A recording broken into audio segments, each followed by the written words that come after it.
What's up, guys? I'm Sam. I'm Adam. I didn't know this was a fit. I don't know. Today we're dropping Tomato Town. Gonna wipe out Pleasant. That's right. I don't know. We're gonna deliver all those 9-year-olds to their imminent demises, and they're gonna get a fair judgment. And they're gonna. No, all right. Yeah, we're talking today after a long-awaited absence. It hasn't been that long. It's been a week. After a lengthy absence from Opeth, we're chest bursting through the catalog. We're talking about the double album that never was. Whoa! And two and three. Yeah, Deliverance. The first part of the Deliverance. It's gonna be a little spicy. Damnation. Possibly the most new Opeth discourse we have so far. I would think so. At least, I don't know. I have things to say, and I'm sure you have things to say. No, that's a kind prescription. Anywho, but first, what have you been listening to? Yeah. I don't know. I've been listening actually to quite a bit this week. I got to wrap quite a bit. You see. And then I see Death Consciousness, which is your alarm. All right. And then your top string. You gotta understand, every time that an alarm goes off, one of the Death Consciousness song plays. Every time. So, I set multiple alarms in the morning because I'm, for whatever reason, cannot get out of fucking bed on the first alarm. So I have to set multiple over the course of an hour or so. And all of them were Death Consciousness. I've actually recently, just this week, changed them to not be that anymore. This morning, I woke up to Skies of Millennium Night. As well as, Peep Show. But, I'm gonna switch it up consistently to keep that. But, regardless, what I actually been listening to this week, I gotta talk about the Juju record, dude. You gotta read the review, but oh man, I listened to this album so much this week. I love it. It's funny because I actually listened to this album and I cannot bring myself to find anything I enjoy in it. See, I don't know why, but for some reason this record just does it for me. Just like all the Juju records, they just do it for me. Yeah, I'm just a Jamie Stewart simp. I mean, I am. I can say that I am. I don't know. I think this record is it's Juju doing more Fabulous Muscles and Forget type art pop, with a really, I think the emphasis on the collaborative, efforts that go into each one of these tracks, because they're all duets with other artists except for one of them. But they're all really cool. They're all very unique. Some of the tracks, I will admit, do sound pretty similar, like the track with Liz Harris from Grouper, the track with, now I gotta go back and look at the record because I'm stupid and I don't remember names, Haley 4, Sharon Van Etten, those tracks are all relatively similar in style, but Juju does Juju, and they make each one of these tracks really unique, and at least to me, super duper memorable. Read the review. I'm glad you like it. Read the review. It's not for everyone, but this is certainly one of the more accessible releases in their catalog. So if you're trying to get into Juju and you don't really know where to start, if you're coming from an indie background, I'd recommend this or Fabulous Muscles. Oh god, I love Fabulous Muscles. I love all Juju! Dude, I legitimately don't understand, because I went into this with an open mind. I saw the hype it was getting on RYM and 4chan, and I was like, oh, you know what? Maybe I will enjoy this record. And immediately, 2.5 songs in, I'm like, alright, this is so boring, so pretentious. I feel like it's just overwrought, and it's not doing anything interesting musically. And despite it being, kind of original, I feel like I've somehow heard all these songs and ideas before. And I just don't find really anything Jamie Stewart does that interesting. Clearly he's a very talented and artistic dude, and his impact on the scene can't be understated. But, oh my god, I really can't find anything I enjoy in this album. Well, I wish that was not the case, but unfortunately it is. Dude, I listened to most of the Shoo discography. I don't know what to tell you. Go back and listen to A Promise until you cry yourself to sleep. That's how it got me. I'm an F-Slayer Patrol fan. Dude, another great record. No, just kidding. Anywho, I'm glad you like the Shoo. So does the rest of the internet. The rest of the internet does. We still wait on the Fantano review. That will truly be the determinant. He'll be like, guys, this is a 10. No. Although he did really like Girl with a Basket of Fruit. But obviously, it's a very different record than that. Girl with a Basket of Fruit. Yeah, no. I don't know. I love the post-industrial juju as much as I do the clean juju, though. Anyway, what have you been listening to, Sam? I mean, you can see my tops. Well, yeah, but you gotta tell the good people at home, the good listeners. All right, so this is a very hot take, but wow, that clipping record from last year, oh my god, Visions of Bodies Being Burned. I know it's literally on I think it's like in the top 10. Don't tell them. You still gotta write the thing. Hey. 2 months. 2 months. Yeah, it'll come out in June 1st. Yeah, I don't know. It's pretty goddamn amazing. All the songs have cool stories. All the songs have really interesting beats. Really amazing sonic moments throughout. And I listened to it on a long drive this weekend after not ripping it for a few months, and still hits. Still very impressive. Very nice album flow. I like the way the album sort of starts off on high octane, then sort of goes down to low, and then builds throughout. And some of those cuts are just like stunning. No. Let's see. Speaking of stunning music, I finally listened to Fall of Troy, and I am not a fan whatsoever. You know, it's funny. A lot of people consider Fall of Troy really essential, but I have also occasionally dipped my feet into Doppelganger and not enjoyed it one bit. I mean, I guess I don't even know if it was that influential, but like... Dude, people fucking love that record. Yeah, people really love that, because I was on 4chan, and like someone wrote like a 10,000 word review of Doppelganger. It was like, guys, this album is so good. Yeah, I don't know, it just kind of sounds like tired post-hardcore cliches not performed super well. The whole record, the record to me feels very tired and lazy and kind of sloppy. Oh, totally. But... And like, gosh, the vocals are just consistently awful. Mm-hmm. Like, sure, I don't mind my like blackened hardcore screams, right? You know, but every goddamn clean vocal is just atrocious. Like, you can tell there's like a lot of pitch correction. It's delivered with like the typical like mid 2000s metalcore like squeal, and it just sucks. And the lyrics are pretty bad, pretty direct, and the instrumentals, like you said, they feel sloppy, which is they weird. do. No, it's weird. They don't. I don't know. This is a professionally recorded record, you know, and it really doesn't feel like it. It feel like they did one take and they just used the first take. I mean, these guys are obviously talented. But, like, the whole thing does feel very, just kind of off-kilter. Maybe that's the point, totally. But I don't know. Well, I don't know. It just feels kind of, like, wrong. Like, I didn't listen to this album only once. I gave it a few spins, and each time I just kind of felt the same way. Yeah. Like, the songs are kind of disjointed. The hooks don't really hit. The aggressive parts are...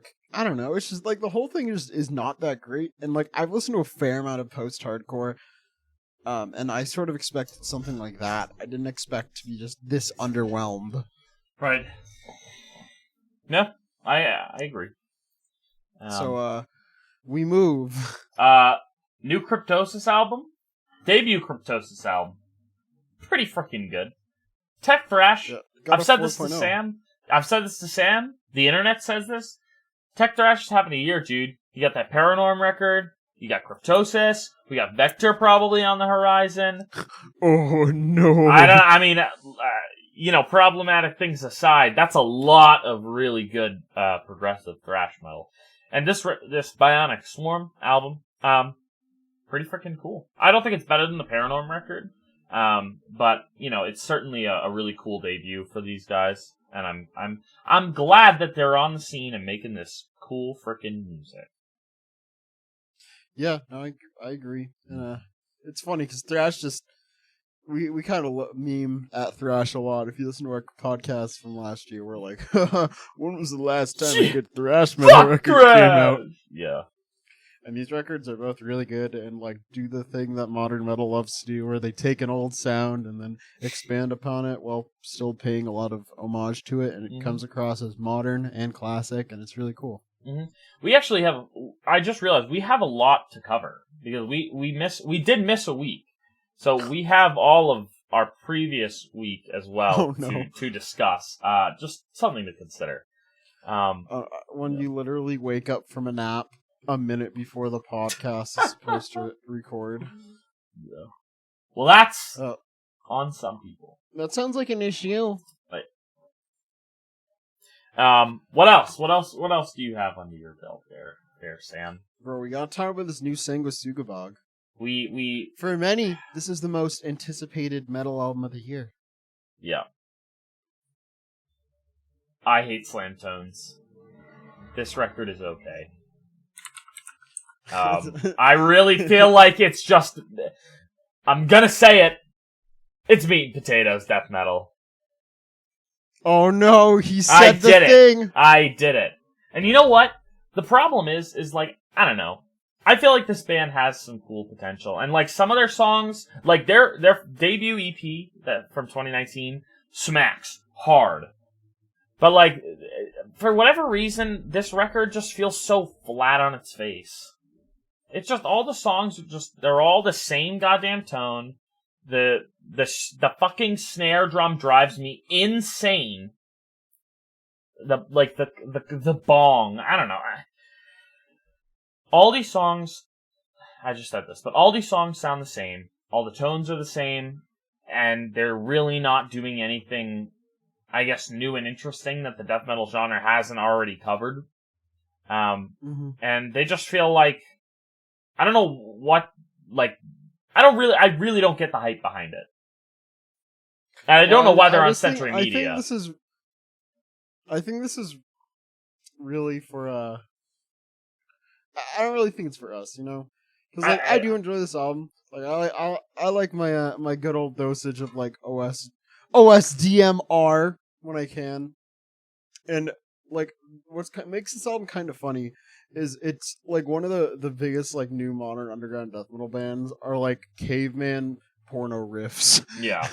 that are on Century Media. Yeah. And I think you sort of have to recognize that going into it. Like the whole record is very much like tongue-in-cheek. It's very much like emblematic of like the memes and the pitfalls and the heights of the genre. It's just like you got riffs on top of dumb lyrics and like caveman breakdowns. And what makes this record a little more interesting is like these guys clearly know how to write hooks and like embed them in there, and the production's a lot more like modern than you'd hear on 95% of like Slam releases. Right. And I don't know, I think it's pretty good. I don't know if it's as good as Pornographic Seizures. No, I don't think it is one bit. But I know a lot of people that know this better than me seem to really be liking it, so. Well, for the record, it has a 2.98 on Rate Your Music. To be fair, Rate Your Music does just kind of hate. That is true. Death metal. That is true.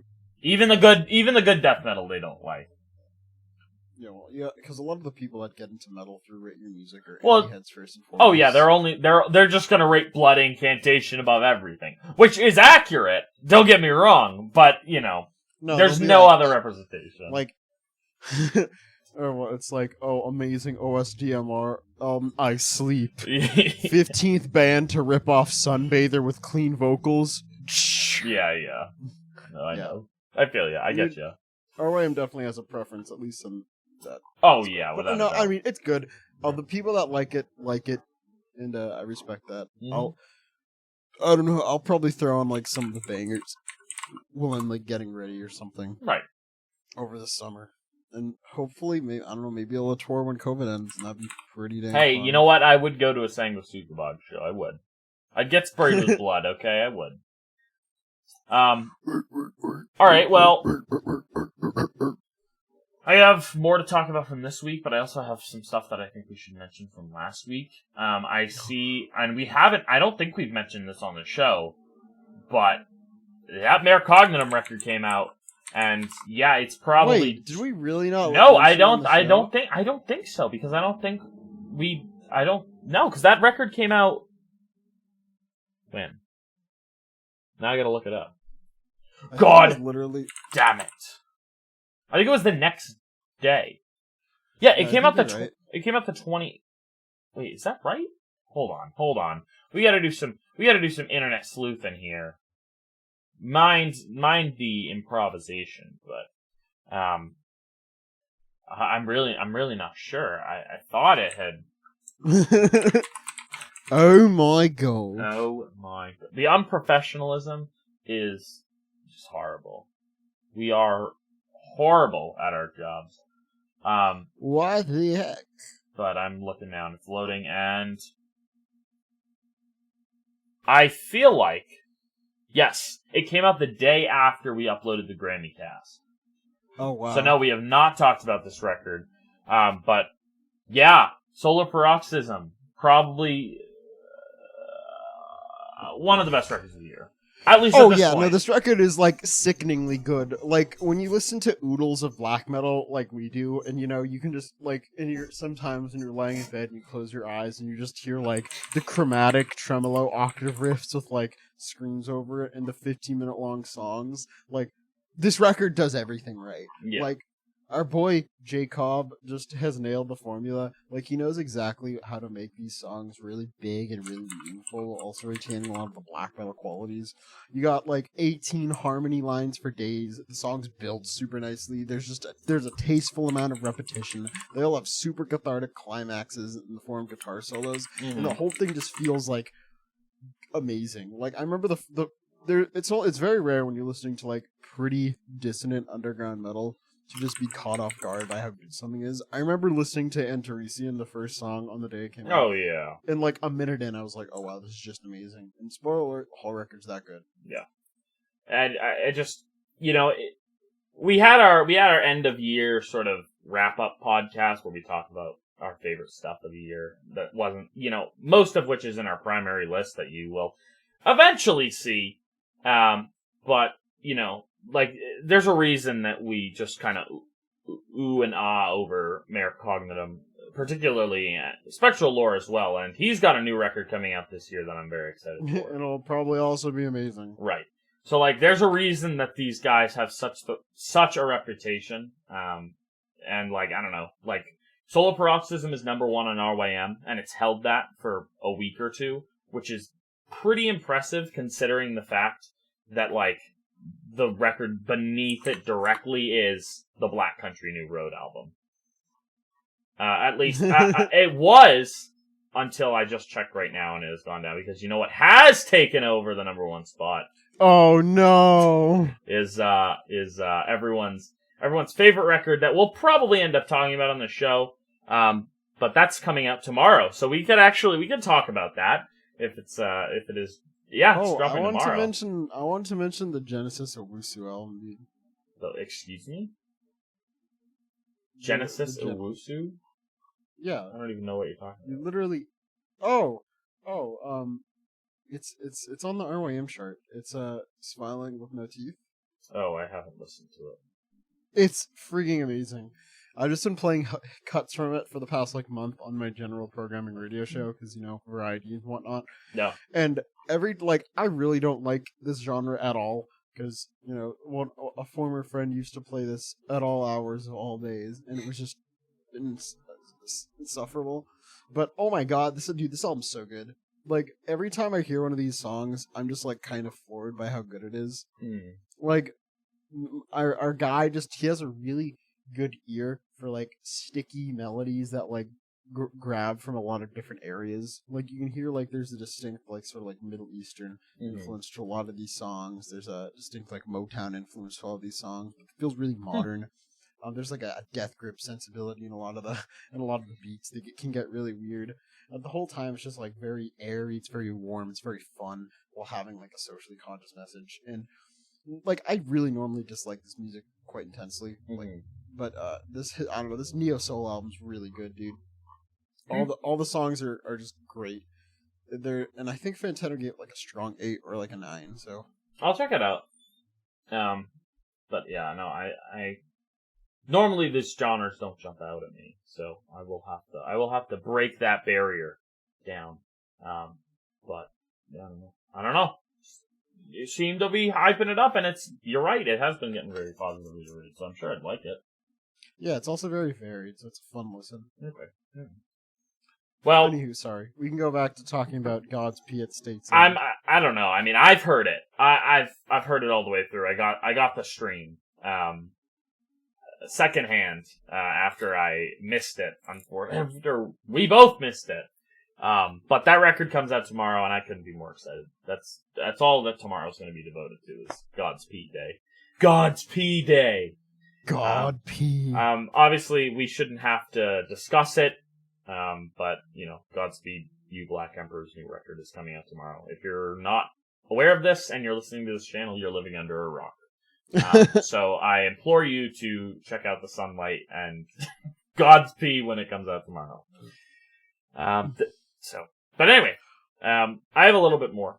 There is a hardcore band from Cleveland called Wall Creeper that have been kind of not too prolific, but like prolific enough for an up-and-coming band over the past couple of years. They haven't released a proper debut, but they just released a compilation of all of their stuff, and I'm pretty sure a lot of it's remastered or is at least like remixed and stuff to sound, I guess, up to date with a modern or a updated production sense. And it's, I think it's 15 tracks of just pretty pummeling hardcore. It's on Spotify too, which I thought was kind of interesting. Even though I don't think any of their other music is. Oh, they have a few things, but not really. But these guys are pretty cool. They like to use the old, I guess, hardcore energy with, just modern metalcore and hardcore songwriting. Yeah, they got some pretty cool song titles and lyricism, and it goes hard as shit. So check out Small Talk is Bullshit, which is the name of their compilation. So, we got that. We haven't talked about the Arrow record either. Did we really not? No, we did. Did we? Yeah. See, it's all a dream to me now.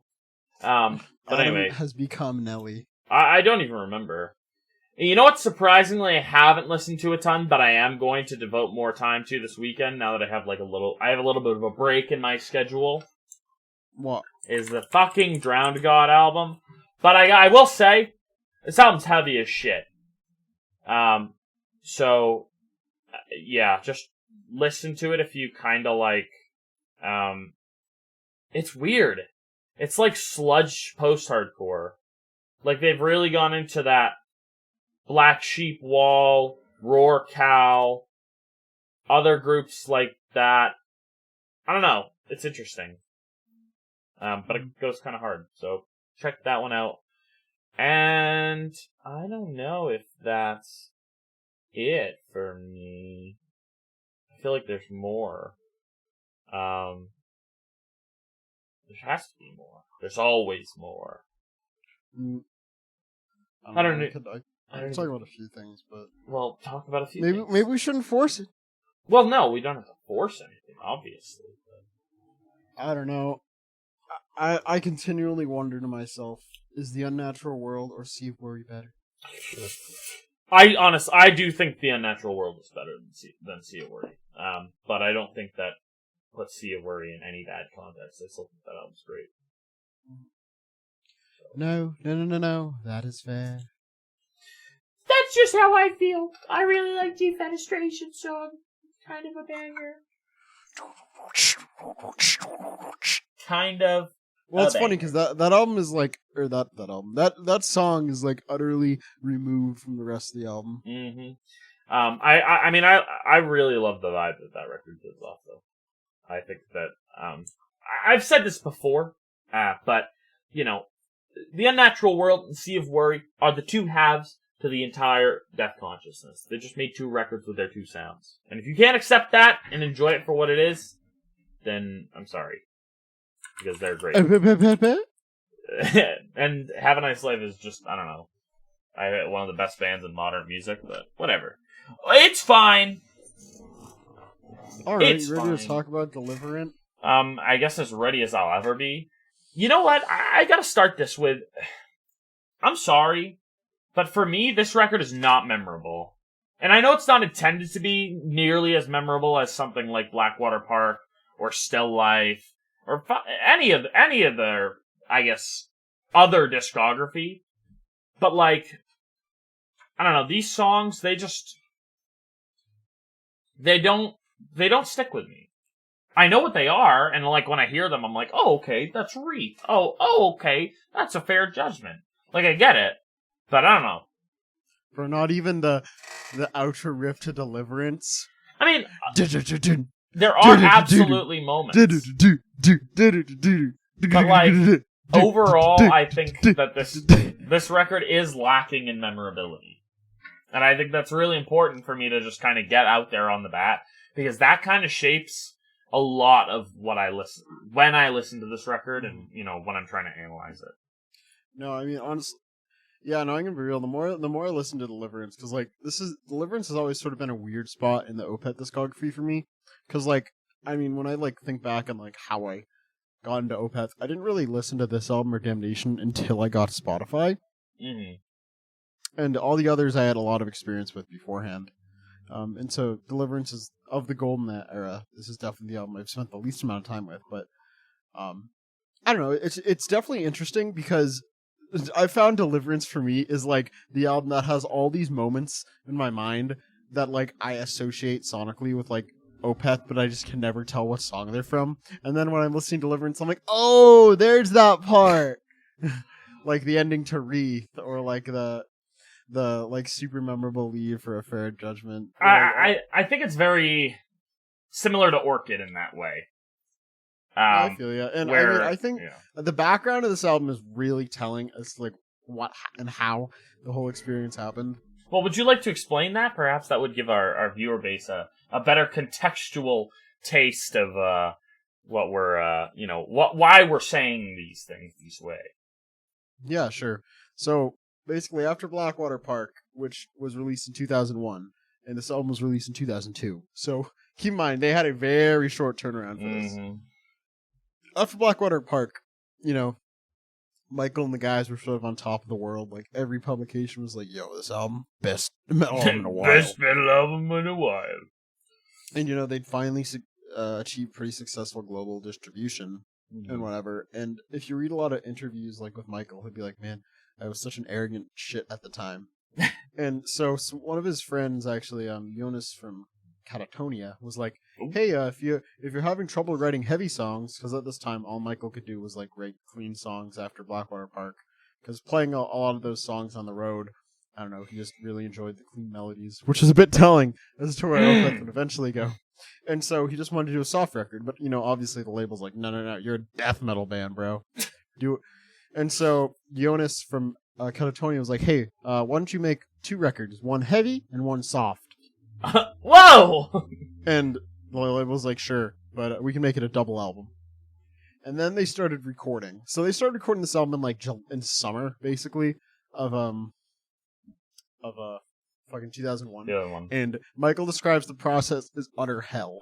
He was really cocky, so he went into the studio with literally no songs and just riffs and like half ideas of everything.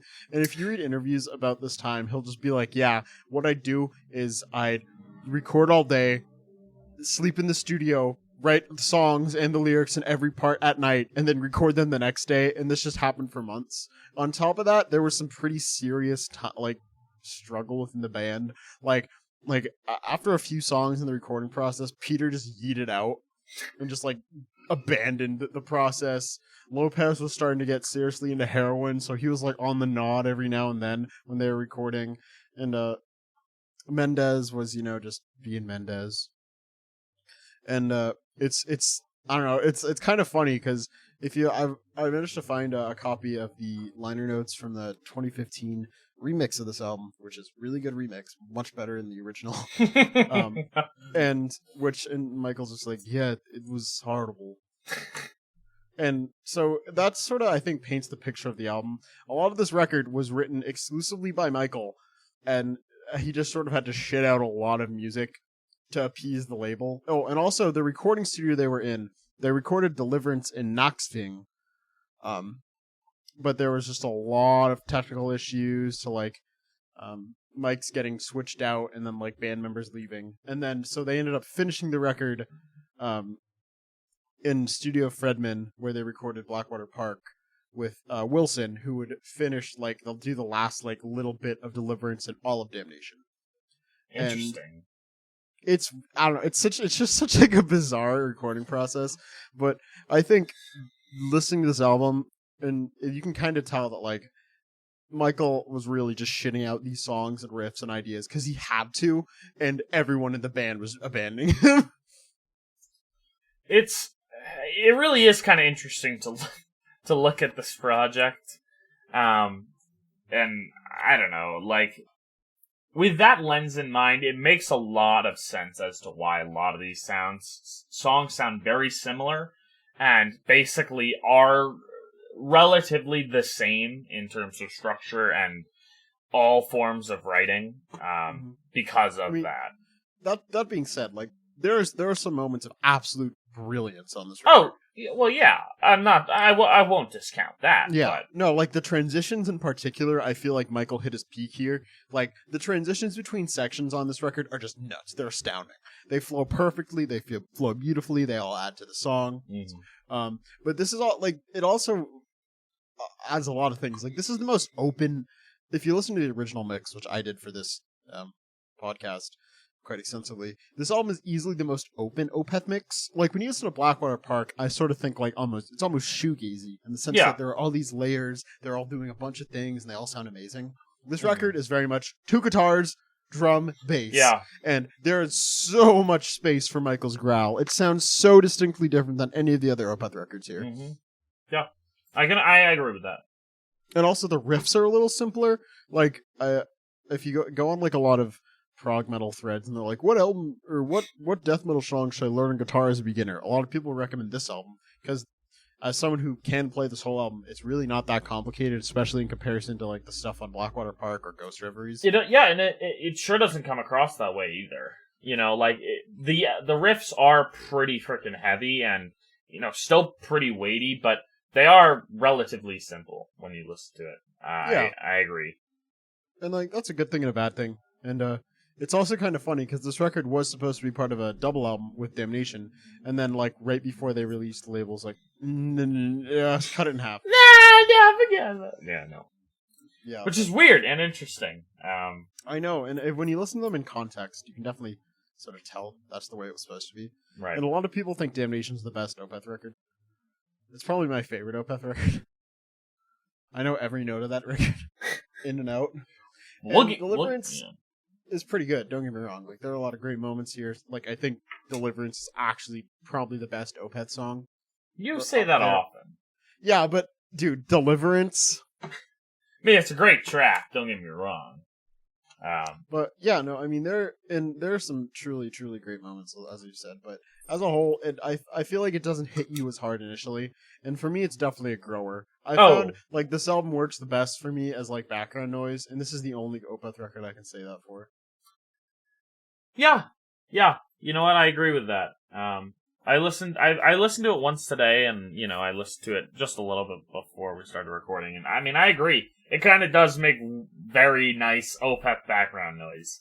Yeah, because you just get like all the Opeth tropes. Yeah, it's just all kind of stuck in one nice little taut package. Yeah, no, totally. So, yeah. So that being said, you want to delve into it? Yeah, we can delve into it. Alright, I'm gonna be real. I think Wreath is an amazing opener. I agree. Like, just we hit the ground running immediately, and we do it with an Acker riff and no chords. It's just Michael doing like octaves, like sliding up and down on the E string, and it's really fun. And you can really just hear like the absolute rhythmic assault going on. Like Lopez's drumming is a lot heavier. It feels a lot more percussive than usual. Mm-hmm. And Yeah. so, like you immediately, like when Michael comes in after a couple repeats, the vocals are just placed so differently. Like they're not riding on top with filters on them. They're right in the center of the mix, and they're very loud and they're very aggressive. Yeah. It is a traditional death metal mix, I guess you could say. But obviously it's very different with the way that, Opeth writes their songs. And I think that is certainly a testament to the band's kind of ability to mimic that sound of, like, a long-form progressive death metal album, with this record, while still holding on to their own sound.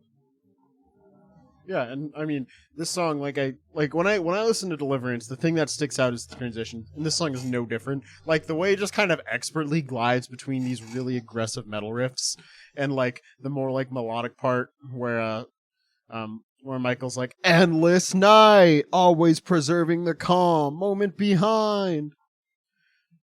Which, is one of my favorite. Yeah. Really nice part. But the way, like, it just sort of flows between these sections is genius. Like, it's not like they're doing anything particularly intuitive. It just kind of works really well. And, the rhythm section is there. Operating Absolutely. at, like, cloud 30. Oh, yeah. They're not fucking around. No one's fucking around here. Except for Peter, who didn't record most of the song. Well, I guess Peter's fucking around, but the rest of the band certainly is not. And it's a good thing because, I mean, you're right. These songs do sound great, and they're all very well performed and very well written. Yeah, including it's okay. Reef. Yeah, and Reef is all about sort of switching between, like, its central theme where it's like kind of 3 chords with a harmonized thing, and death metal riffs, and it does that until like 8 minutes, and then we get like the first real nice organ riff. Yeah. I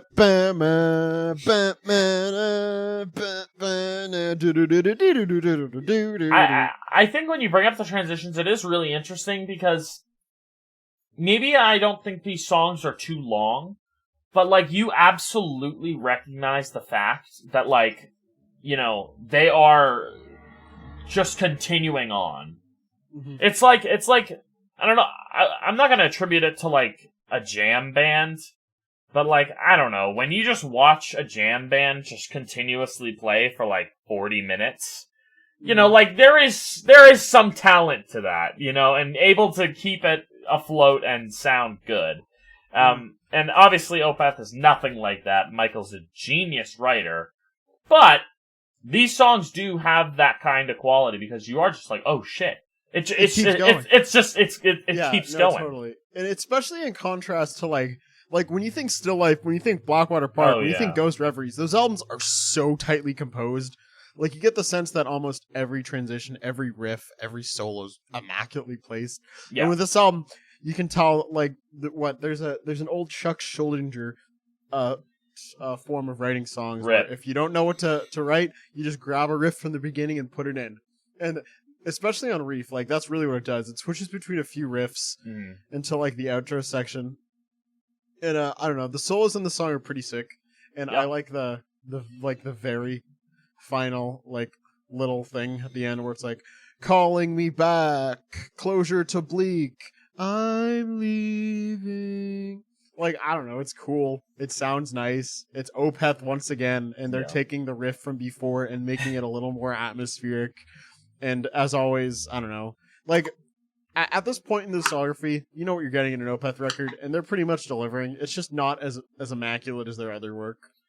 Well, I don't even know if it's that. I think it's more like you just kind of have to understand that you're getting into a rewritten version of something like Orchid or Morning Rise. They've now, with their established sound under their, they have the reins, and now they just need to drive it again. They're going on the same track that they've ridden on many times before, but they have, kind of just upgraded the sound, just bumped it up a little bit. Totally. And it's also noticeable because all these songs don't have, like, hooks the same way that, like, Blackwater Park does. Yeah. But, I mean, it works. And, I mean, like I said, Deliverance is literally, like, the best of this. But yeah, I don't know. I think Reef's a really good it sets the tone for the record nicely. It showcases like the much heavier, more direct sound, while also like dabbling their toes into the Opeth weirdness. Like that second solo is gorgeous. I like the use of the organ to accent the death metal riffs. Yeah. I like the only clean vocals on this song are as sort of like in the B pattern of the final refrain, which is cool. Mm-hmm. And seriously, you cannot overstate how amazing the drum work on this record is. Oh yeah, no, Martin, even transitioning into like Deliverance, that opening drum solo it's just sick. Totally. The man's an animal. Yeah, and like it's really cool. And yeah, I don't know. We can talk about Deliverance now. Lyrically, this album is kind of funny because I found a quote in an interview Michael did with where he was like, "Yeah, for Deliverance, I was literally writing song lyrics 5 minutes before I was recording them. I didn't really care what I was writing. I just did it." And yeah, these songs are all about absolutely nothing. Like absolutely nothing. Like let's look at the refrain for Wreath. Endless night, always preserving the calm, movement behind, bleeding animals in a field of fire. Whoa! What's he mean? Like, don't get me wrong, I like Michael's style of lyricism. I think it suits the music pretty well. And at the very least, it has a lot of cool metal imagery, which I'm a fan of. But oh my god, this record is like a meme and how little the lyrics mean. Yeah. So yeah, that's a little aside. But let's talk about Deliverance. Great track, amazing opening, drum solo. Yeah, oh my god.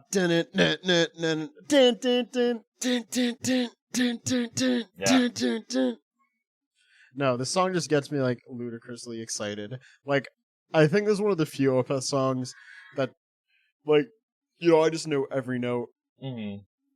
It's super memorable. All the parts just work really well. It's really heavy. It has the sickest metal outro of all time, and I really like the clean sections too. Yeah, and you bring up the clean sections, and I do think that although this record is kind of supposed to be like, the death metal only record, the clean sections here are actually pretty impressive, and I actually like how sparsely they're used. Totally. They're not too sparse, but like they're not nearly obviously as prominent as they are on some other records. And also, what's nice about this record is, like, the clean sections are a lot more sonically barren too. Like, if you listen to like Dirge for November, for example, or anything, all the clean sections on that song have like 8 organs on them, and 1 million reverb.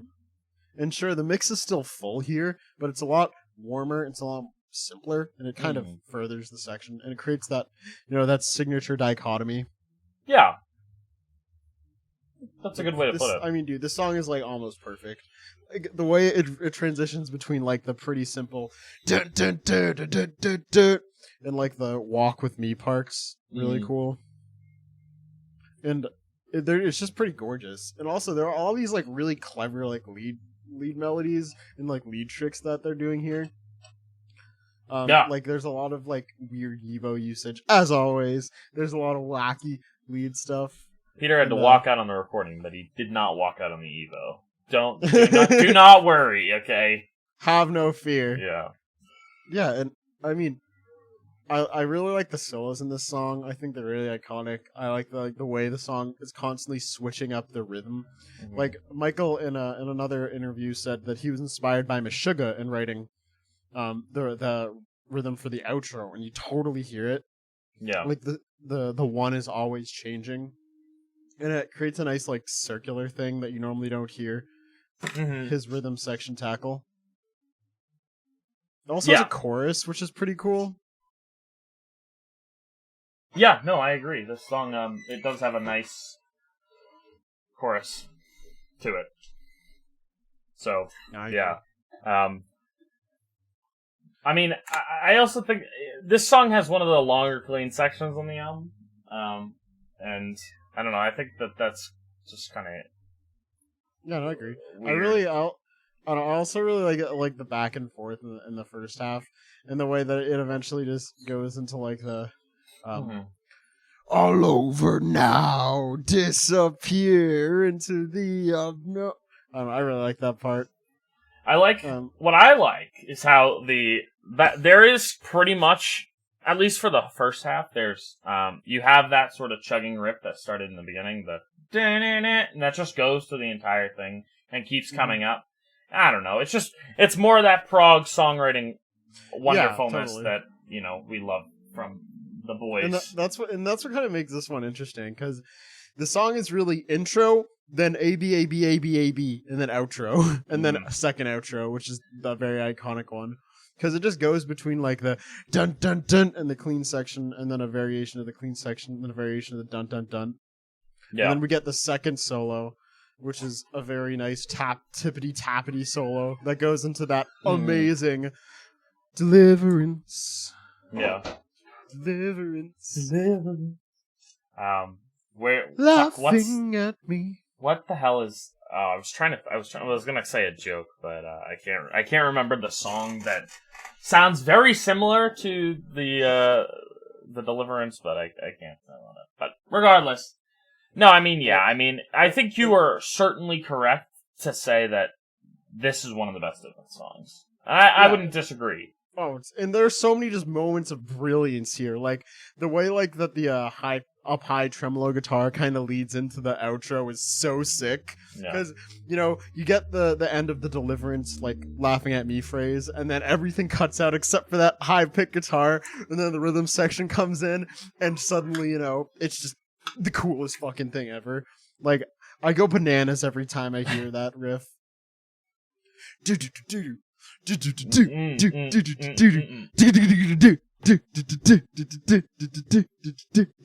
this Gent? Does Opeth Gent in 2002? Oh no. I'm just like, I'm saying what everyone else needs to hear, okay? What everyone needs to is thinking. Yeah. Yeah. No, but you're right. You're right. It is a very, very cool outro. And certainly lends itself well to the band's songwriting. The way it goes into like the big chordal sections too, with Lopez still like accenting the pattern underneath, is really nice. Yeah. And this is like one of the few moments on the record where it sounds very massive in comparison. Yeah, I agree with that. 'Cause you're right. This is a sparse record, ain't it? Yeah. No. I don't know. I wish I could do it more justice, but like, Deliverance really is that good. This song. In fact, I think my major complaint with this album is that Deliverance is the second song. Because suddenly, it's like you're having sex and you climax 20 minutes in, and then you have to have sex for another 40 minutes, right? You're just flailing your limp dick around. Yeah. Okay, well, you're flailing whatever genital parts or other instruments that you may be using in your sexual act, whatever that may be. We, as cis white men, would be flopping our dicks around. But for anyone out there, we implore you to have sex with whatever parts you may have, or choose to use in this. That was a very quick save, but not a save. Obviously, we're not saying anything bad. But Mike has a foot fetish. This is confirmed. Is that confirmed? This is confirmed, dude. There was like an interview from like 2011 where he's like, "Oh, I don't know, I just like the feet." Dude, I bet. I don't know. Maybe Mike is a drummer and he doesn't even know it. No, literally. Yeah. But yeah, I really like the way the song ends too, with like the really subtle organ swells, and then it transitions into a fair judgment.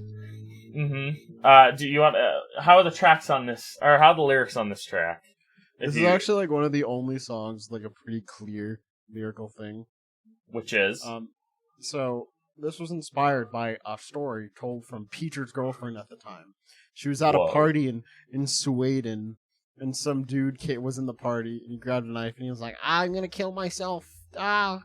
And he put an end to the party, and they had to call the cops, and was like, "Yo, this guy's doing it." I did not know that. That's actually pretty interesting. And it's funny because the lyrics are just sort of like, I don't know, bullshit about like being sad. Yeah. Weird. And fun. Very fun. Yeah, literally. I really do like the transition to the fair judgment, though. Yeah, I like the outro and the beginning of a fair judgment, which takes that nice little It's piano and organ. the Wilson-y piano intro. Mm-hmm. So, I have a question now. You mentioned that half this record was recorded, not like the Steven very Wilson. end of the record. Is just Steven Wilson? Yeah, I mean, I honestly could not tell you. If you look at the credits for this song, it says Andy Sneap produced it.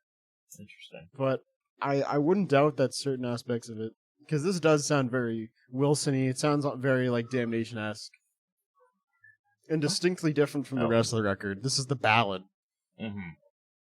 Which is weird, because you wouldn't expect there to be a ballad on the angry album. But it's funny that Opeth are incapable of writing a fully angry album. Yeah. It's their it's their To Bid You Farewell. Right. It's their Silhouette. It's their Credence. Yep. And I mean, the song's actually really good. Mm-hmm. Originally, when I heard it, I was like, it's kind of lame. I want the heavy. I want the chugs. But the central melody is pretty gorgeous, and the way it builds continuously and then gets softer again, use of dynamics, I guess, is really nice. Mm-hmm. And I agree. Yeah, I don't know. It's a really, really solid tune. I agree. I think that... I also think it's kind of weird that, when the label even still was like, oh yeah, you could have a relatively clean song on your death metal only album. Oh yeah, totally. Do you like the weird stereo trick that's around like go on Spotify, go to like the 4-minute mark on this song and then listen to it. It's very funny. Now I gotta hear. Let me hear. Now I have to wait and listen. Yeah. So. Yep. I got it. Yeah. It grabs like the little acoustic guitar, puts it in your left ear, and then the whole band comes in. This album actually has a couple moments like that, and it's kind of funny. Like, it seems very. There are some weird. I was gonna mention it. There are some weird recording stuff that happens on this record, like this interlude in A Fair Judgment, as well as there's like some weird. I don't know if there's like a bit crushed moment in Gosh, what is it? In By the Pain I've Seen Others. In the outro of By the Pain I've Seen Others is like a reversed Opeth line. Yeah. I think there's like some weird, like, there's like a clip in one of the earlier tracks that I can't find it, but like I know it's there, and every time I hear it I'm like, oh, okay, that sounded kind of weird. I don't know if it was on purpose or not, but yeah, no, there are many moments like this on this record, which is kind of interesting. Yeah, no, it totally is. I mean, I don't know, I think it's just gorgeous. Like I like how it sort of introduces like the really like up there like in the first half, and then we get a bunch of acoustic interludes. At this point, Michael's been writing acoustic interludes for a while. I really like this middle section of this. Oh yeah, record. No, it's really gorgeous. It's just, and the way it goes from like the initial to the second is really cool, and the way the second transitions into the distorted riff is gorgeous. It works really well with distortion. Opeth good band? ? No, seriously. And we got a reprise of the Losing Sleep in Too Deep, which is like horrible lyrics. But, it works nicely. And shout out to like the super heavy like outro. Oh yeah.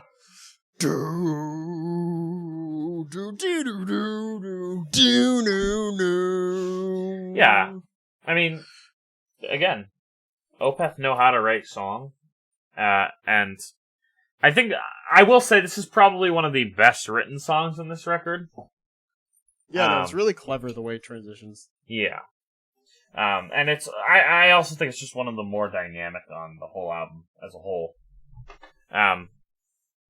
Yeah, I mean, not that there's not dynamics on this album, but this one in particular is obviously well versed because of its heavy, clean edge and the sort of, I guess, not lack of harshness, but there's less harsh on this song than on any of the others.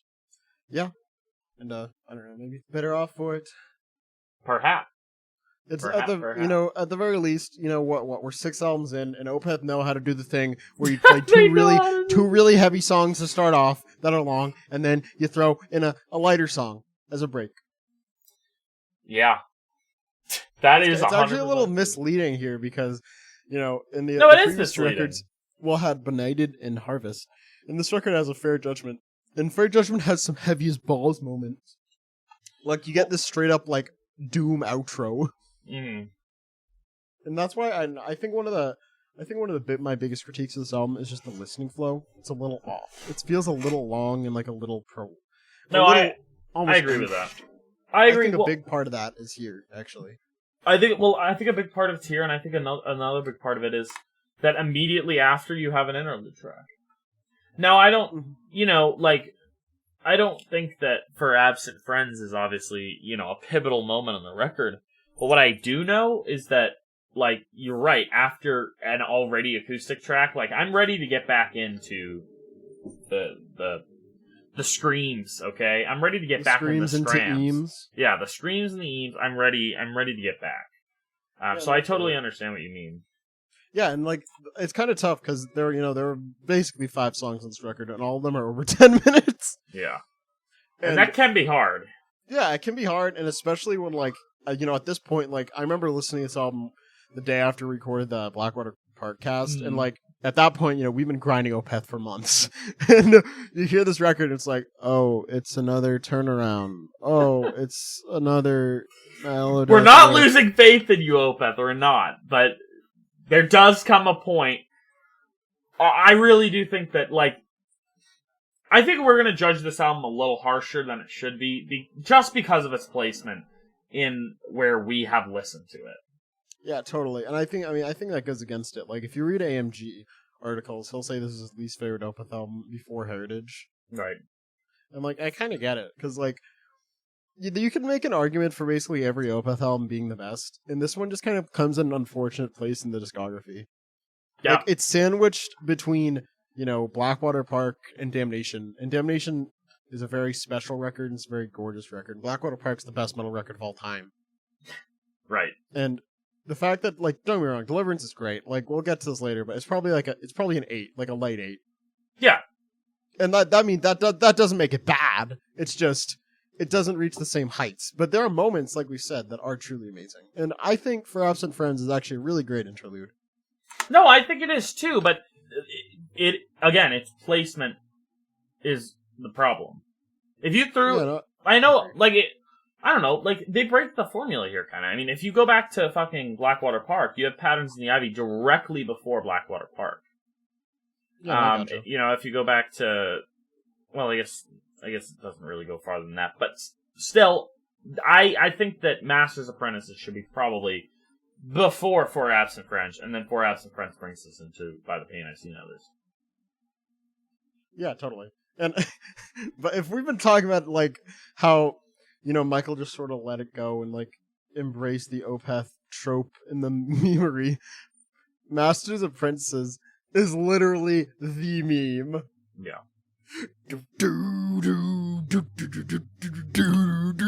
Yeah, no, it's... Like, I actually like this riff. I think it's fun. But when our boy's like, all right, what if I hold on to it for 4 minutes? It is a fun riff, but it goes too hard into the death metal edge that I think it's trying to pull off. Yeah, and like if you think back to like a song like Hecking, Serenity Painted Death, sort of what makes that song great is how it only dips into the Morbid Angel like twice. Right. And this like the first 4 minutes of this song are pretty much like just meme. Like sometimes I'll just like be lying in bed and be like, there is a voice calling for like And the fact that he uses the same delivery over the same riff for like half the song is just, I don't know. It seems a little lazy to say the least. Well, it's lazy, but you know what? It's not a false interpretation of the genre. No, fair. I think Sanguisugabog would be very proud at Damnation as a record. I agree. I mean, actually, I really like the chorus of this song. Yeah, I mean, it's got a nice, like you said, nice riff, good hook-ish, good refrain, I guess, rather. Yeah, soothing trance, colors fade. Yeah. With like 8 million filters. It's cool. And I also like how the song goes from the more direct to like the more layered sound that we're more used to from the past. Mm-hmm. And also, holy dude, this acoustic section's like one of the best Opeth. Every wretched dream I've left behind. You know that one. Yep. Another great moment on the record.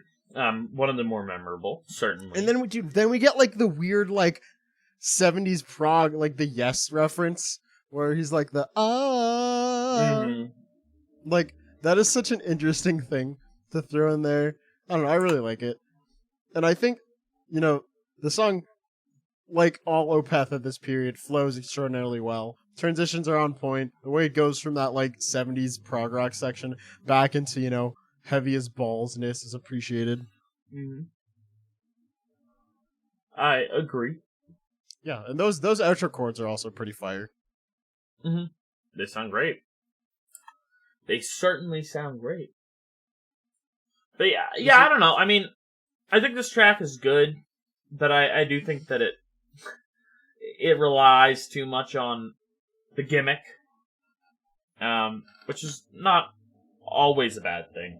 I mean, I don't think it's a bad thing here, but it does get kind of not dry. But if there's 2 points that I check where I am in the record, it's always during Master's Apprentice or at the end, quote unquote, of By the Pain I See in Others. And obviously one of those is the last song on the record, so, you're gonna check where you are, but, yeah, I don't know. I mean, I do think this song just kind of, it's alright. It's a good Opeth song, but I mean, that only counts for so much in our, highest tier of, everything else. Yeah, no, totally. And so, yeah, and at this point, like, I don't even think it's worth talking about the lyrics. Like, it's more like I literally could not tell you. I'm almost done with an English degree, and I could not tell you what the song is about. It really is just like bullshit. Yeah, that's okay. Yeah, there's what? There's worse lyrics out there in metal. So yeah, no, I agree. But I think by the Pain in Others, or by the Pain I See in Others, is actually a pretty good song. I would agree that it is. You know what? I'm gonna make a statement. I think Deliverance is the only Opeth record where the songs work better out of context. I think I might agree with that. I think, like, I think I'd rather just smack on Deliverance on a regular day than peep on the whole album. I think you're right. At least of this early period, yeah. Yeah, no, totally. Because like all these songs, honestly, are pretty good. They're pretty well composed. They're they have nice, powerful moments. They have nice transitions. They indulge in the signature like Ackerfeltian sense of melody in a really cool way. It's just, it feels so overwhelming in like 65 minutes of it, Yeah, it's a lot. Also, tell me the By the Pain I See in Others, tell me that first like acoustic thing isn't literally like something we hear on Morning Rise. Yeah. It's nearly identical. I don't know where I've heard it, but you might be right with Morning Rise. But yeah, no, it sounds like the third interlude in Night in Silent Water, but I don't know. Mm-hmm.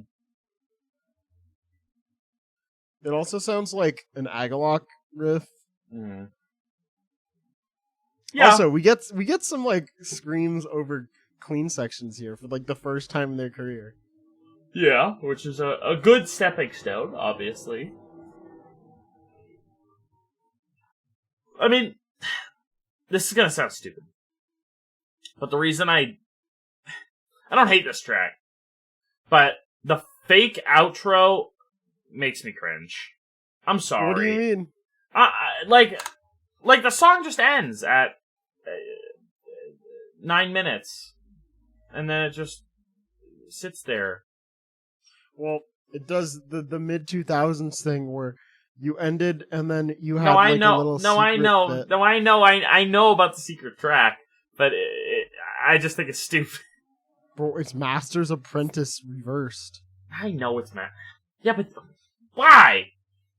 I don't know, man. No, if anything, this song feels really disjointed. Like, sure, it has the Ackerfeld transitions, but the fact that it just sort of like, I don't know, windmills between the sections with no relation to each other is kind of weird. Like, it's a little, like, for Opeth, like, this is a band that's been on songwriting Cloud fucking 11 for like 10 years. So for them to just like kind of windmill between disparate sections is a little odd. Well, it's certainly not regular for the group. Yeah. Like the way it just goes into like the blast beat section after the first little interlude's bizarre. Yeah. I don't know. That being said, like these interval sections are good. Like there's a lot of good chords, there's a lot of good rhythm sections. It doesn't feel like a complete song the way a lot of these other tunes do. I can agree with that. I can agree with exactly that sort of phrasing of it too. But bro, what about the carnival section? I mean, like, it's cute. I think they handle it well, you know? It's not like they're going full BT Bam or anything where they just kind of, like, really lean into that sound. Like, they make a nice little carnival section, but they just have it for, you know, being there. And, like, that's fine. You know what? It's the first time in Opeth's career, also, where they've, like, sort of taken a novelty of an idea and run with it like that. And so, whatever, I'm fine with it. I agree. That honestly feels like the real ending of the song, because then after that we just get, you know, another heavy riff, and then like a 3-minute turnaround where it's like boom, and then that's it. Mm-hmm. It's definitely an interesting outro, because like if we look at like the previous Opeth final songs, you know, you get like Blackwater Park. Oh yeah. You get like White Cluster. You get a heckin' Karma. To bid you farewell. Like it's just this really does feel like the middle point of a double album. Oh yeah. Yes. And I wonder why. It is strange, but it also, I think, you know, this is the last record, I think, with that flow, I think, because if you think about it, like, Watershed has what? Hexomega, which, like, yeah, fine. We'll get there when we get there. And Ghost Referee's like, yeah, you have Grand Conjuration, but, like, there is a track after that. In isolation. Yeah, you have isolation years. So yeah, Damnation has Weakness and ending credits, which are like, we'll talk about this next week, but bizarre ways to end an album. So yeah, this is it. This is where the Opeth. This is the Opeth really changing at this point again. And again, continuously morphing their sound. Bro, I'm ready for the Opeth Coffee House jazz record. Can you imagine? Well, so I mean, I feel like we've sort of gone through. Once again, the lyrics here are bullshit, like utter bullshit. I don't know. Some people, and on Genius, this guy thinks that it's about BDSM. Could be. And the first two lines are "Let me taste and let me feel," and the annotation, which is unreviewed, says Michael wants to taste the cum. That is a real thing on Genius right now. I don't think Mr. Ackerfeld has ever written that. Any lyrics about cum? No lyrics about cum for Opeth. No. All right. And I like the "nothing ever changes" sort of line. I don't know. This song is an interesting one. It's not one of my favorite Opeth songs, but fine way to end off the record. I wish it didn't do the old 2000s bullshit, but whatever. I agree. Yeah, I don't know. And, like, that's sort of where we're at. Because, like, out of context, I really do think, like, 4 or 5 of these songs are pretty amazing.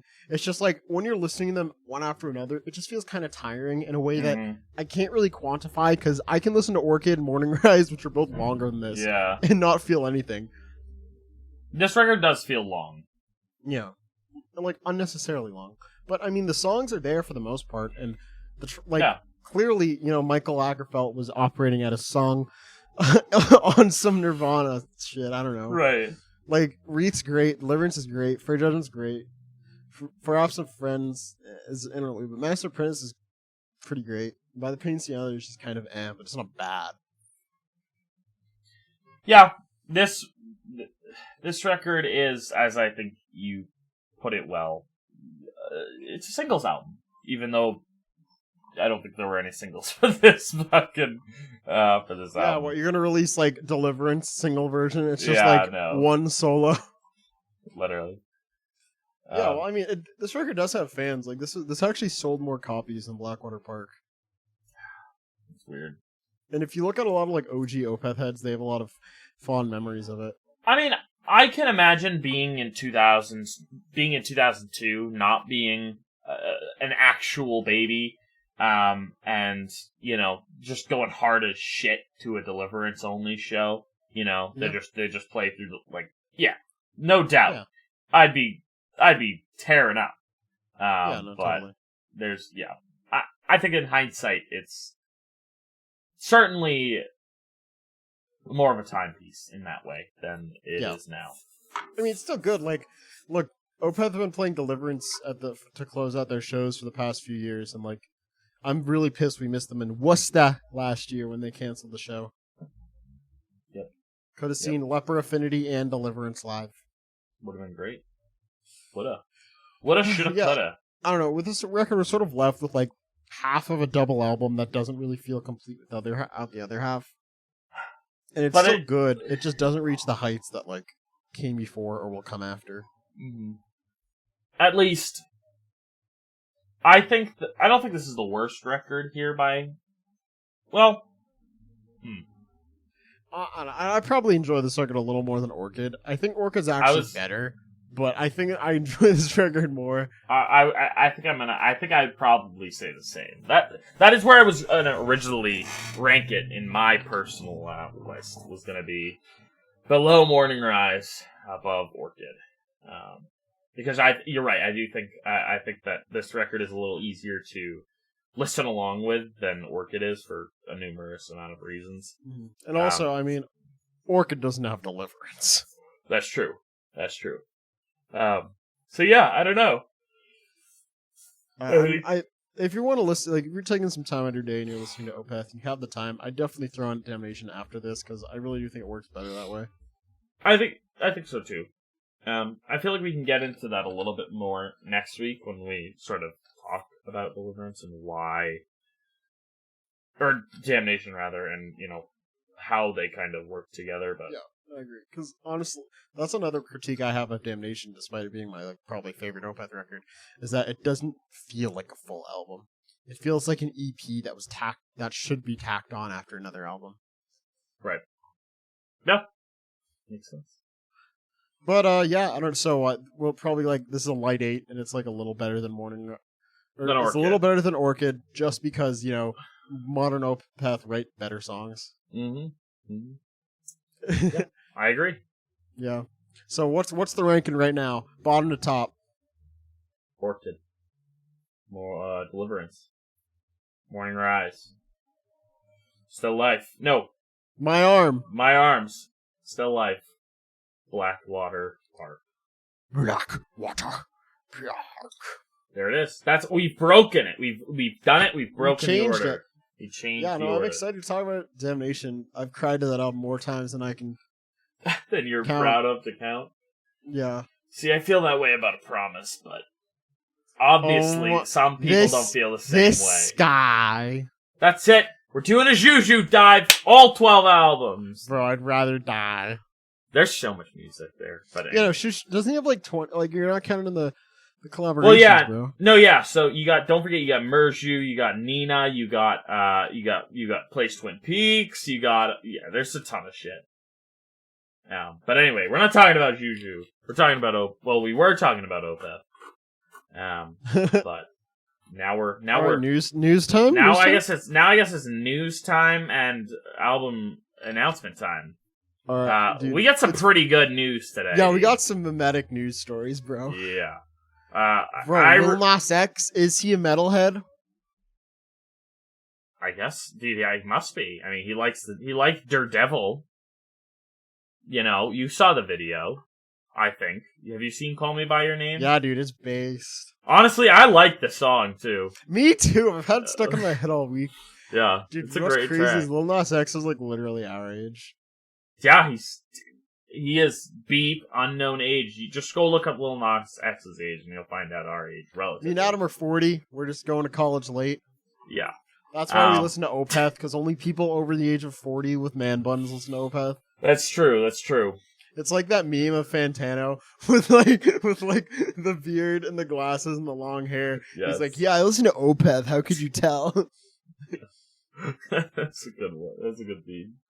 But yeah, I don't know. I mean, I think the biggest news is that, you know, Metallica's got their own COVID vaccine. Bro. I think that's unbelievable. It's crazy. But you know what? I'm not surprised one bit. Because if there's any band that, like, can do some bullshit like that, it's Metallica. Did you just get r/whooshed? Did I get whooshed? What do you mean? Did I get whooshed? Do you know what r/whoosh is? No, I don't know what r/whoosh is. I don't use Reddit. I'm not a neckbeard, Sam. Although I do have a neckbeard, I am not a neckbeard. Well, I wish Metallica really had a COVID vaccine. Dude, it's April. Sam, we gotta convince them, dude. You broke the pun, dude. You broke it. See, this we actually were we were supposed to rate Deliverance at our number 1 album of all time. That was the bit. No, bro, why didn't we record like a baity AF April Fool's cast? Because I don't know. It's stupid. Wait, maybe we should do that. Maybe we should do a 5-minute cast after this. Metallica does not have a COVID vaccine. What the heck? We are trying to stop the spread of fake news, not promote it. But I don't know. Yeah, there's a lot of good articles that are coming out today. Some pretty funny ones. Check them out if you know. Angry Metal Guy has some. You know, you got cats on Metalum. You got cats on Metalum. Yeah, Metal Art. Before the cast, me and Adam were looking at the cats like, yo, dude. Yeah, the Encyclopedia Metalum, which is easily the, I guess, best music database on the internet. I think, Rate Your Music's a little different. Rate Your Music is great, but I think that Metalum has a lot more accurate information most of the time, and they have some other interesting stuff that I don't think Metalum always has, or Rate Your Music always has. But they replaced all the band photos with cats, and that's hysterical. And it's funny because a lot of them are like personal cats. A lot of them are very hand-picked cats. So yeah, I can appreciate that for sure. Let's see what else we got. We got some. I have like so many like Nothing Burger news stories. All right, we'll go for it, bro. What about John Schaefer? Dude, what about John Schaefer? What's he up to, dude? Bro, I don't know. He's just like kind of in court hell. Yeah, I would agree. Yeah, and the defense going for it is literally just like, well, he didn't actually do anything at the Capitol, so he didn't do anything, so yeah. And like he's wearing like a Confederate flag in like the picture. Yeah. Yeah. This new Gojira song's fucking ass. Yeah, we didn't talk about that either. I'm sorry. I'm sorry. We tried. I stood by you, Gojira. I stood by you, and you know what I said? I said the most recent track, not Amazonia, but the one before, Born for One Thing. Alright track. You know what? I'd take it. And I did take it, and I enjoy it. I enjoy Born for One Thing. And I put my limb out for you. The French boys. And that came crashing down with the most recent single. God, that song is bad. Yeah. Well, I can't even say bad, because it's just mediocre, but, like, wow, man. It's so boring. And the bong, bingy Dude, bong. I actually think the didgeridoo is cool. But I think No, they use it They use it poorly. It's just such a gimmick at this point. You know, like you used it on The Way of All Flesh extensively. Fine. I'm glad you brought it back for a couple tracks here. But like this whole song is fucking driven by that didgeridoo. And that's not a problem. Except for the fact that the monotone chug in the background is just so lifeless and so fucking uninspired, and it's the most Gojira, and it's I don't, man. Gojira kind of blows my mind because they're like one of those bands where like listening to a lot of their records, you'd think they'd never like get shit, and then they just somehow did. No, literally, like L'Enfant Sauvage is like amazing. An amazing record, like AMG 5. Like that you doesn't don't happen lately. That does not happen. I don't know if it's a 5, but like fuck, that's a good record. And then you get Magma. Magma, which is like one of the most underwhelming metal releases I've ever heard. It's and just like, how did the band that came out with from Mars Series and Way of All Flesh and L'Enfant Sauvage dropping like, I don't know, kind of underwhelming auto-tuned boomer metal, dude? I don't know. I can't tell you. I wish I knew. I like the main. I like the riffs in this song. I do, but the groove's pretty spicy. Yeah, the groove is spicy, but it's just so lazy. It's so lazy. They gotta get some energy back in their fucking bones. Yeah, it's just not. It's just not there. They're completely phoning it in. And I'm sorry that I said that, but it's true. No, I agree. Like, I feel, we all know that like the legendary bit where like South Park shows the Family Guy writers, and it's just a manatee picking balls and dropping them into like Mad Libs, basically. Yeah. And that's what these Gojira songs feel like. It feels like they just put like a manatee in a tank and had them pick balls. Like, all right, groovy riff with open picking chug, auto-tune chorus, random didgeridoo solo, environmental message. Like, it just feels so blasé. And like, Jesus Christ, this is their 7th album, dude. Really? Yeah. 7th record? 7th record, bro. I don't know. They've gone full mainstream, and good for them. I hope they make money. That's it. I'll listen to this album thrice and give it a shit review, and then that'll be it. Bro, you ready for the new Wrist Meat Razor record? No, never. Ever, never. Actually, I don't know. I feel like that band has a lot of potential, but they just gotta find themselves. Go back to our most popular review, 2019. Gosh, Wrist Meat Razor's debut. Bad. It is. It's horribly written, but someone got a kick out of it. I don't know how. Wait, how did we miss this? What? Deftones Stephen Carpenter elaborates on flat Earth and UFO theories. We're all blind believers in the fact that we live on a globe. Bro! Did you hear that? We don't live on a globe. Bro. Wow. Adam. Oh no! Dude. No wait! Oh Stop! my. Dude, this is real life, dude. This is real life. People believe that. Popular musicians believe that. Corey Taylor, no one can handle real talk anymore, dude. No one can handle real talk anymore. There's no bands. There's no rock bands anymore. There's none. Are you ready for like? Oh my god! Are you even talking about the Skillet guy's comment, dude? Where he was like, "Cardi B is worse than Hitler." Oh my god, I forgot about that, dude. What the fuck, dude? How does your career sustain after that? I don't understand how these bands continue to have longevity. Like, I don't. Skillet should be canceled from that comment.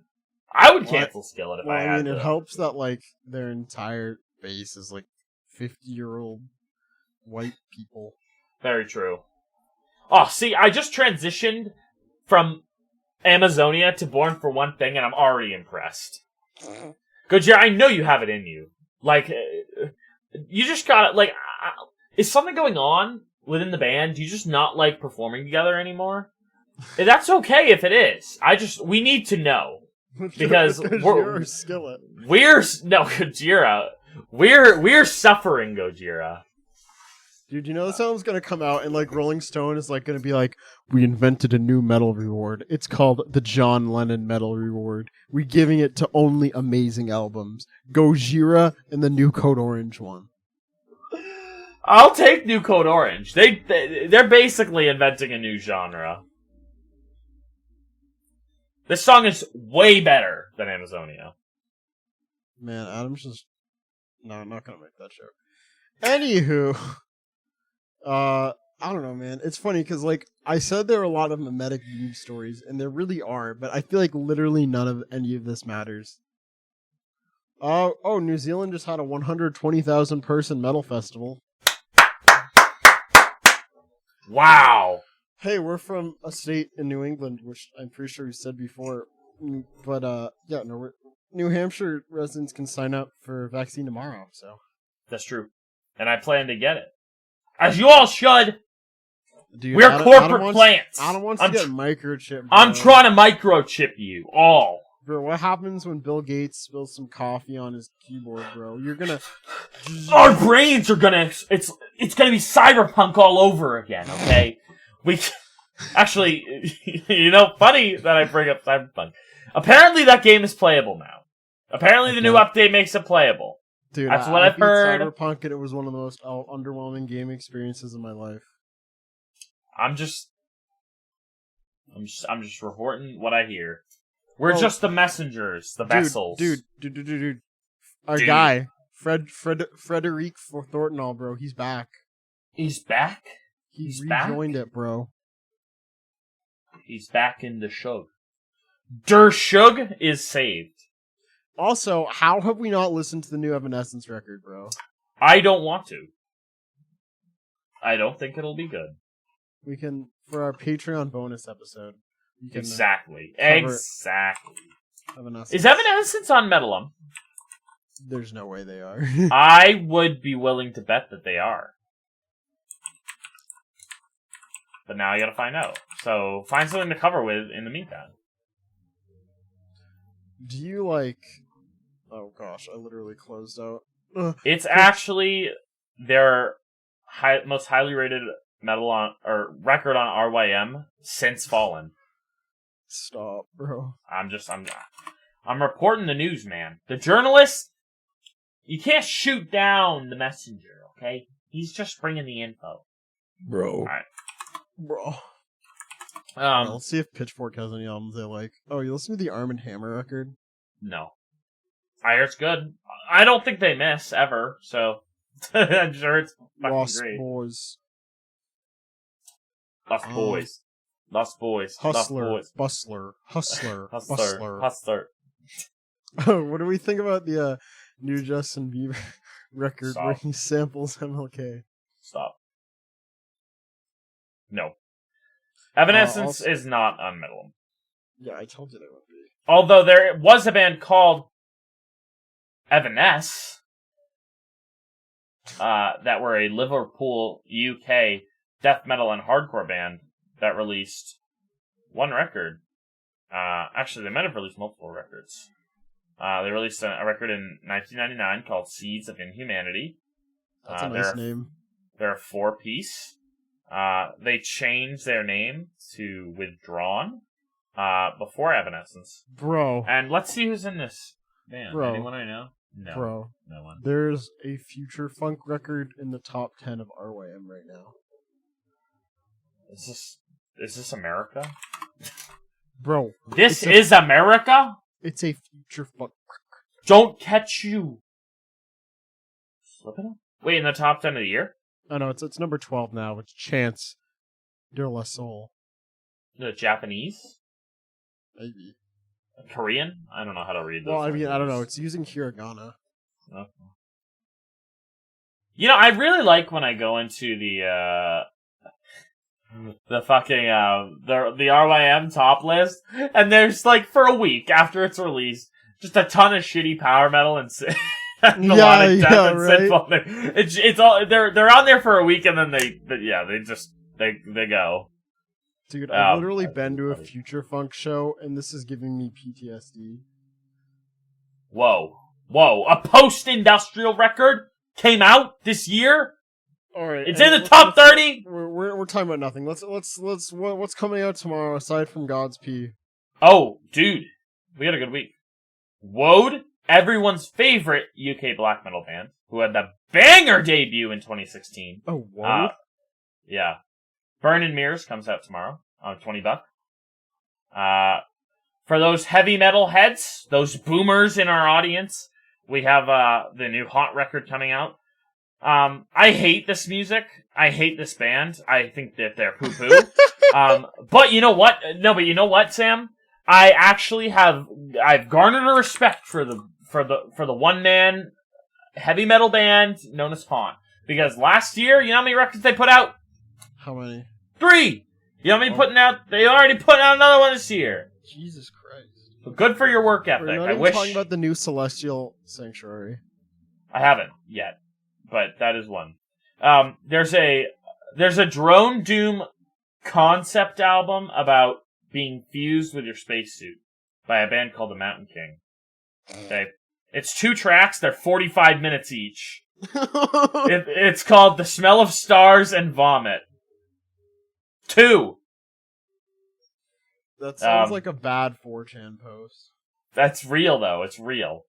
I don't know, there's a bunch of stuff. Oh! The Sun in the Mirrors debut, which is like, it's another Drone Doom band, but they're kind of, they're like, they have the aesthetic of Imperial Triumphant. Like, that whole, like, I guess, False Madonna. Oh, yeah, no, dude. Blah, blah, blah, I'm actually excited for this stuff. record. Yeah, Invisible no. Oranges had a really good write-up on it. Yeah. The single's really good. And then other than that, I think there's more. Let me go onto my list. Dude, Another World, Another Place to Burn, Sun in the Mirror.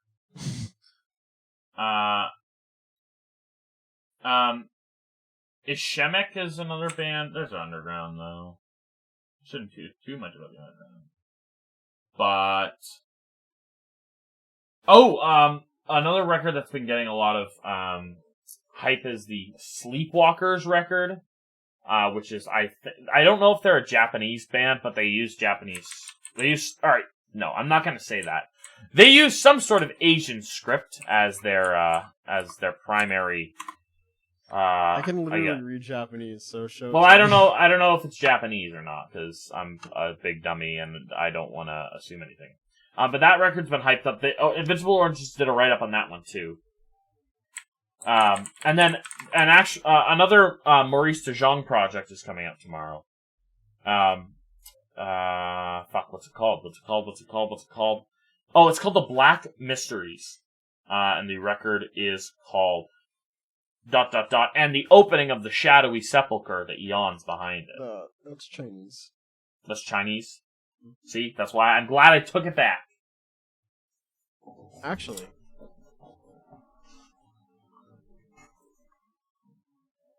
But yeah, the thing is, what's tough about this is a pointless tangent, but what's tough about Japanese and Chinese kanji is there's a lot of overlap. Yeah, because one of the kanji languages for Japanese is actually taken from Chinese. And so if you're just looking at kanji, it's actually hard to tell. Gotcha. Well, I know nothing about Eastern language. That record is coming out, though. Sleepwalker. The headline from the Invisible Orange was right up his. Reinvents black metal's wheel. that could mean a lot of things. But, apparently it's supposed to be pretty heckin' good. So check that one out. New Maurice de Jong project. Like I said, it's not a new project. It's a second record of a previous project, The Black Mysteries. So if you like Maurice de Jong's awesome styles of black metal, like I do, don't forget to check that one out.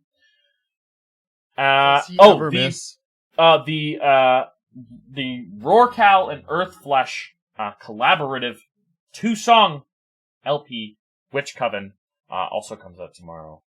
Rorcal's a pretty prolific Swiss sludge, doom, and kind of black metal project that have been really prolific over the last couple of years.